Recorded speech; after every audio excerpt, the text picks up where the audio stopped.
السلام علیکم دوستو، تاریخ انبیاء کے اس حصے میں جناب سیدنا حضرت موسیٰ علیہ السلام کے تفصیلی واقعات بیان کیے جا رہے ہیں۔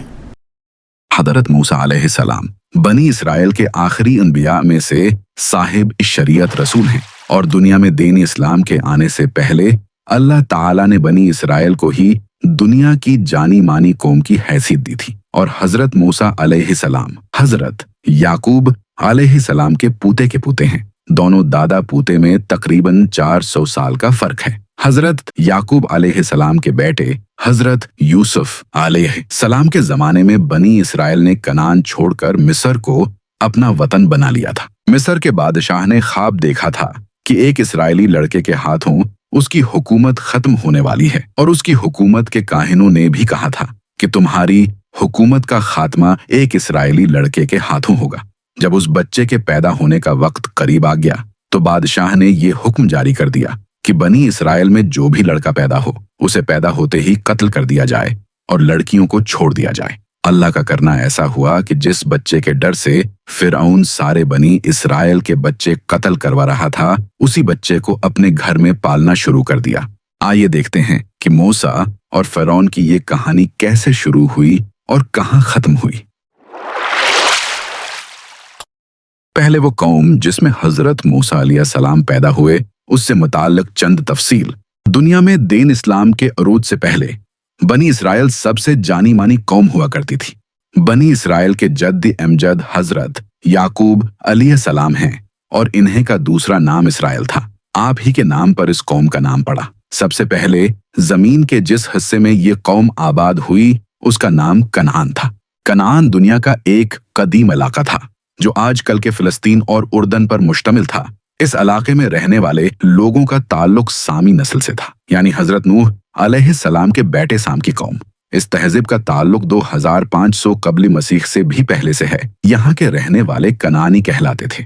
اس سلسلے میں چند اور باتیں قابل ذکر ہیں، وہ یہ کہ آج کی تاریخ میں بنی اسرائیل سے منسوب بہت سے عربی اور عبرانی ناموں کا متبادل انگلش میں تلاش کیا جا چکا ہے، اور وہ نام کافی مشہور بھی ہیں۔ جیسے حضرت یعقوب علیہ السلام کو جیکب کہا جاتا ہے، یوسف کو جوزف کہا جاتا ہے، موسیٰ کو ماوزیز کہا جاتا ہے، اسحاق کو یتزک کہا جاتا ہے، آدم کو ایڈم کہا جاتا ہے، بنیامین کو بنجامن کہا جاتا ہے، اور مریم کو میری کہا جاتا ہے۔ اسی طرح اور بھی بہت سے نام ہیں۔ حضرت موسیٰ علیہ السلام اپنے زمانے کے ظالم اور طاقتور بادشاہ فرعون یعنی رامسس دوم کے گھر میں پلے بڑھے، اور بعد میں رامسس دوم کا بیٹا منفتاح جب مصر کا بادشاہ بنا یعنی فرعون بنا تو اس سے مقابلہ کیا، اور اس کے چنگل میں پھنسی ہوئی مظلوم قوم بنی اسرائیل کو مصر کے اصل باشندوں یعنی قبطیوں سے آزاد کرایا، اور اسی فرعون یعنی منفتاح کو حضرت موسیٰ علیہ السلام نے سمندر میں غرق کروایا۔